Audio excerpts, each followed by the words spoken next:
Bersama saya di channel ini. Pada kesempatan kali ini saya akan membahas terkait dengan Pi Network. Terlebih khusus saya akan menyoroti terkait dengan konsep dan juga sejarah akar rumput daripada Pi Network yang berbeda dengan kripto atau token kripto lainnya. Penasarankah Anda dengan konsep ataupun sejarah akar rumput daripada Pi Network? Dan lalu apakah itu akan berdampak juga terhadap nilai ataupun terhadap keberlanjutan daripada Pi Network ketika memasuki global market nantinya? Tetap stay tune di channel ini, sebab sesaat lagi saya akan membahas terkait dengan hal tersebut. Namun sebelum itu perlu saya ingatkan kepada Bapak Ibu teman-teman sekalian, bagi Anda yang menyukai konten ini, jangan lupa mohon dukungannya selalu untuk channel ini dengan cara klik tombol subscribe, like, and share, agar saya bisa terus hadir untuk memberikan informasi-informasi yang ter up to date dan edukasi-edukasi yang bermanfaat ke hadapan Anda sekalian. Baik, kita langsung saja masuk kepada pembahasan kita. Baik Bapak Ibu teman-teman pioneers sekalian, jadi mohon dipahami terlebih dahulu bahwa harga sebuah koin atau token kripto itu ditentukan oleh pasar. Kita sepakat dulu untuk poin pertama ini, agar mindset atau pola pikir kita bisa dibawa untuk memasuki ruang berpikir selanjutnya. Dan perlu kita ketahui pula di sini bahwa ketika kita sepakat harga sebuah koin atau token kripto ditentukan oleh fenomena market atau pasar, maka dengan demikian penting untuk kita menilai sejauh mana daya beli konsumen terhadap sebuah barang atau produk yang dipasarkan. Ini sangatlah penting demi terwujudnya sebuah proses transaksi jual beli di sana. Jadi harga barang atau produk haruslah disesuaikan dengan daya beli konsumen. Ini sebuah runutan cara berpikir logis yang sesuai dengan apa yang kita kenal sebagai hukum pasar. Nah, dalam hubungan atau korelasinya dengan Pi Network yang sedang kita jalani saat ini, maka sangatlah penting harga barang atau produk yang ada di berbagai marketplace haruslah dipertimbangkan juga dengan daya beli konsumen. Dalam hal ini adalah pioneers yang merupakan tulang punggung daripada ekosistem Pi Network itu sendiri. Dan hal ini sudah ditekankan pula oleh sang developer Pi Network, yaitu Dr. Nicholas Kakalis dalam rekaman video berikut di beranda akun Pi Network. Mari kita simak sejenak.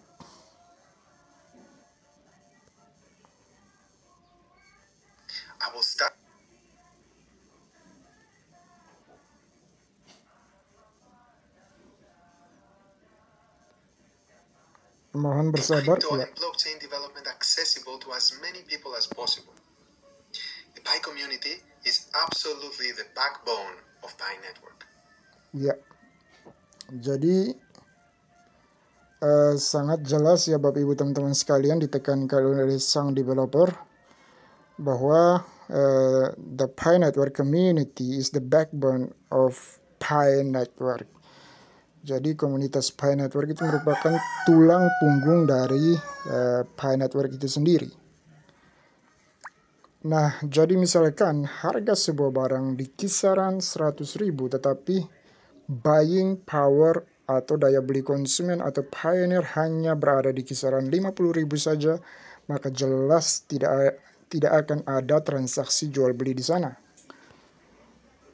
Tetapi sebaliknya, mengapa demikian? Sebab ada ketimpangan harga yang terlalu jauh. Jadi selisihnya terlalu jauh. Daya belinya hanya 50.000, tetapi harga barangnya ditaruh sampai 100 bahkan lebih. Sehingga itu yang membuat proses transaksi jual belinya tentu tidak akan terjadi di sana.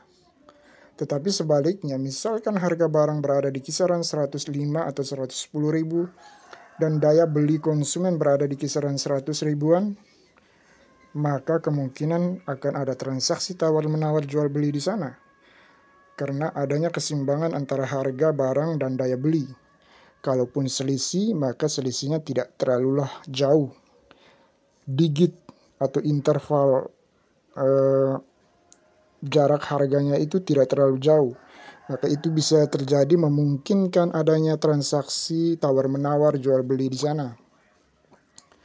Sehingga dengan melihat ulasan di atas, maka sangatlah tidak mungkin jika ada yang berpikir bahwa harga koin Pi nanti akan berada di kisaran 0,000 sekian. Mengapa? Sebab jika harga koin Pi berada di kisaran demikian, maka untuk mendapatkan suatu barang atau produk, Pioneer haruslah mengeluarkan ratusan bahkan ribuan koin Pi hanya untuk mendapatkan satu barang atau produk saja. Masa sih untuk mendapatkan satu buah laptop misalnya, Pioneer harus mengeluarkan hingga kisaran 1000 atau ribuan koin Pi hanya untuk mendapatkan laptop saja. Apakah ada yang mau? Tentu saja sulit. Dengan demikian, transaksi jual beli seperti yang diharapkan pun akan sangat sulit terrealisasi di sana. Tetapi jika untuk mendapatkan sebuah laptop, seorang Pioneer hanya perlu mengeluarkan 3, 4, atau 10 koin Pi saja, maka saya yakin banyak Pioneers yang akan berbelanja di marketplace setiap harinya. Nah, kalau marketplace-nya sudah ramai, sudah hidup ekosistemnya, volume transaksinya meningkat, maka jelas di situ akan sangat mempengaruhi pertumbuhan harga koin Pi.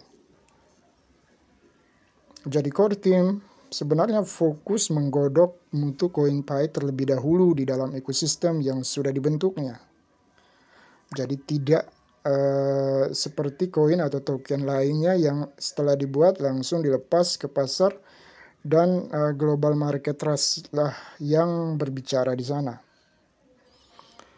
Tetapi kalau Pi Network tidak seperti itu.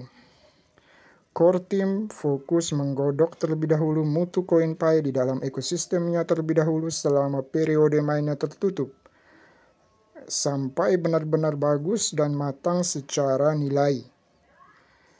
Setelah itu barulah dilepas ke market global untuk diperdagangkan.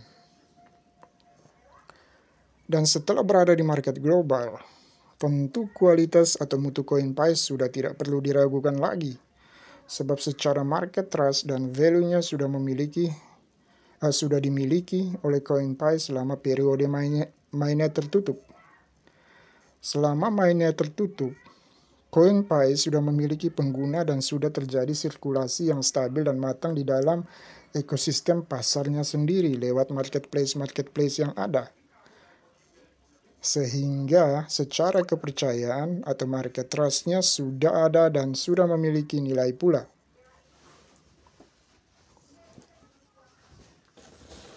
Tentu hal ini jelas tidak akan dibiarkan lama oleh para investor atau pemodal besar. Para investor tentu akan tertarik dengan sebuah koin atau token kripto yang sudah memiliki basis pengguna besar dan memiliki ekosistemnya sendiri untuk sirkulasi koin atau token tersebut. Karena dengan begitu, tentu kualitas atau koin atau token kripto tersebut sudah benar-benar teruji dan matang. Namun, ketika para investor mulai tertarik masuk untuk berinvestasi ketika mainnya terbuka nanti, sayangnya ketersediaan koin Pi sudah sangat terbatas di pasaran karena sudah banyak koin Pi yang dikunci lewat sistem lockup untuk jangka waktu tertentu ke depannya. Sehingga mau tidak mau para investor harus merogoh kocek cukup dalam untuk membeli koin Pi dalam jumlah yang banyak.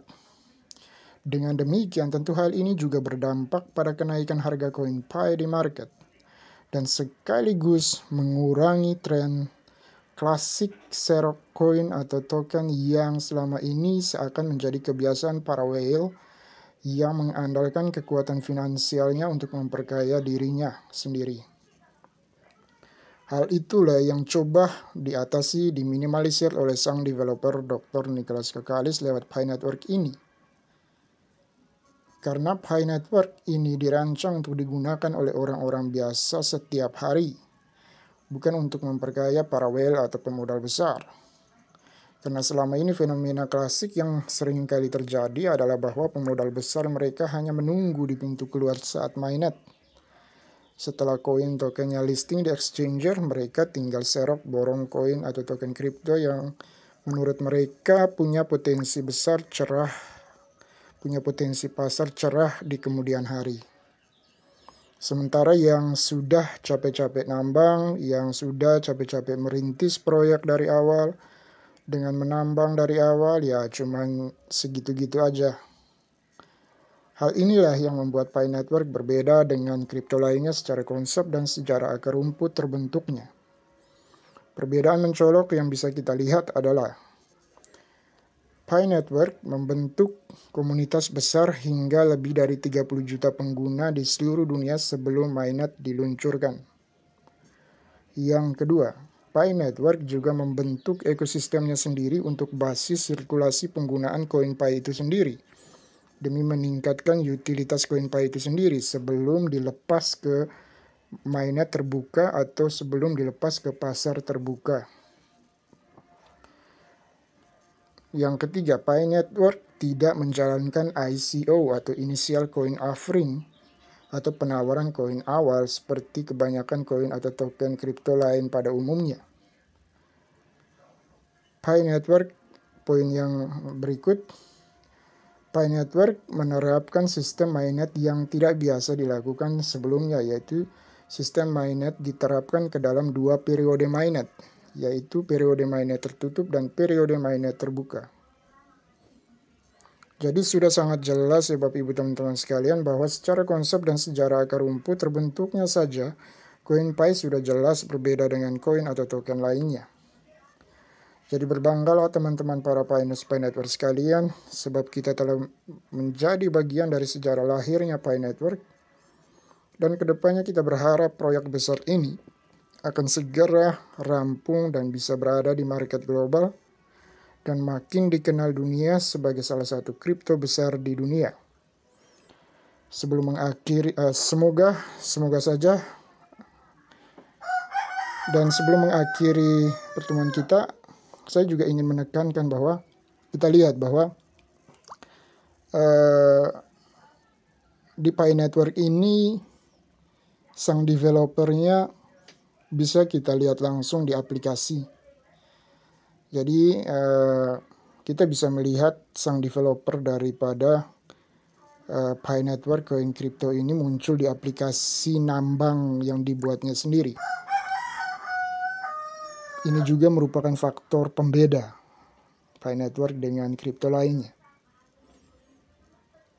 Jadi kalau Bapak Ibu teman-teman perhatikan, mungkin kalau koin kripto lainnya mungkin ada juga yang bisa kita lihat sosok developer kripto atau token kripto tersebut, namun ada juga yang mungkin kita tidak bisa atau bahkan tidak tahu sama sekali seperti apakah developer atau token kripto itu token atau koin kripto tersebut. Tetapi di Pi Network ini kita bisa melihatnya langsung, bahkan sejak dari awal sudah selama 3 tahun ini, beliau sang developer Dr. Nicholas Kakalis seringkali muncul di berbagai kesempatan. Beliau seringkali muncul di aplikasi Pi Network ini. Termasuk salah satunya sudah saya tunjukkan tadi, bagaimana beliau berbicara lewat potongan video tadi, menekankan tentang Pi Network community is the backbone of Pi Network. Jadi komunitas Pi Network adalah tulang punggung dari Pi Network itu sendiri. Jadi seperti itulah yang bisa saya sampaikan pada kesempatan kali ini. Kurang dan lebihnya saya mohon maaf yang sebesar-besarnya. Sebelum mengakhiri pertemuan kita pada kesempatan kali ini, perlu saya ingatkan kembali bagi Bapak Ibu teman-teman sekalian, mohon dukungannya selalu untuk channel ini dengan cara klik tombol subscribe, like, and share. agar saya bisa terus hadir untuk memberikan info-info yang ter-up-to-date dan edukasi-edukasi yang bermanfaat ke hadapan Anda sekalian. Baik, terima kasih dan sampai jumpa di video saya selanjutnya.